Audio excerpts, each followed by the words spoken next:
ನಮಸ್ತೆ ಫ್ರೆಂಡ್ಸ್. ಈ ಒಂದು ವಿಡಿಯೋದಲ್ಲಿ ಏನಪ್ಪ ಅಂತಂದರೆ ಇದು ನಮ್ಮದು ಬಂದುಬಿಟ್ಟು ಇನ್ನೊಂದು ಇಲ್ಲಿ ಆಲ್ರೆಡಿ ನೋಡಿದ್ದೀರಾ.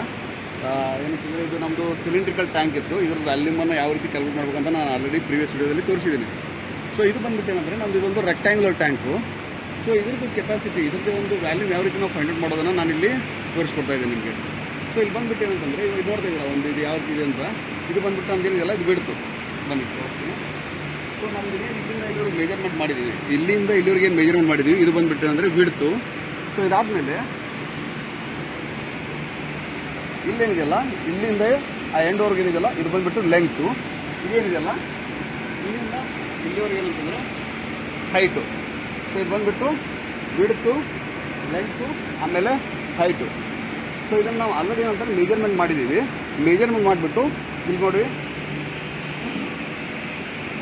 ಸೊ ಇಲ್ಲಿ ನೋಡಿ ಈ ಒಂದು ಟ್ಯಾಂಕ್ ನಿಮ್ಗೆ ಏನು ತೋರಿಸಿದ್ದೀನಲ್ಲ ಇಲ್ಲಿ ಬಂದುಬಿಟ್ಟು ನಾವು ಮೆಜರ್ಮೆಂಟ್ ಮಾಡಿದಾಗ ಇದೇನು ಈ ಟ್ಯಾಂಕ್ ವಿಡ್ತ್ ಬಂದುಬಿಟ್ಟು ಏನಿದೆಯಲ್ಲ 3.95 ಮೀಟರ್ ಇದೆ. 3.95 ಮೀಟರ್. ಆಮೇಲೆ ಲೆಂತ್ ನಾನು ಆಲ್ರೆಡಿ ತೋರಿಸಿಲ್ಲ.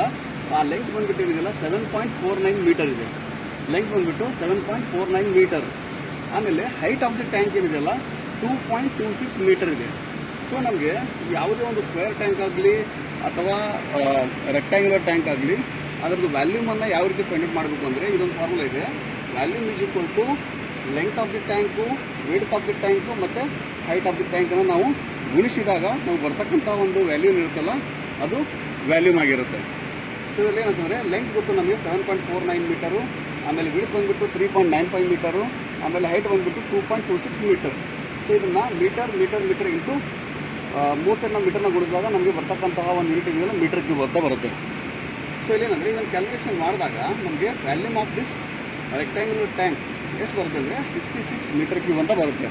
ಸೊ ಗೊತ್ತಾಯ್ತಲ್ಲ ಫ್ರೆಂಡ್ಸ್, ಯಾವ ರೀತಿ ಒಂದು ರೆಕ್ಟ್ಯಾಂಗ್ಯುಲರ್ ಆಗಲಿ ಸ್ಕ್ವೇರ್ ಆಗಲಿ ಆ ಒಂದು ಟ್ಯಾಂಕ್ದು ಒಂದು ವ್ಯಾಲ್ಯೂಮ್, ಆ ಟ್ಯಾಂಕ್ದು ಒಂದು ಕೆಪಾಸಿಟಿನ ತೆಗಿಬೇಕಂದ್ರೆ ಈ ಒಂದು ಫಾರ್ಮುಲಾನ ನೀವು ಇಲ್ಲಿ ಬಳಸಬೇಕಾಗುತ್ತೆ.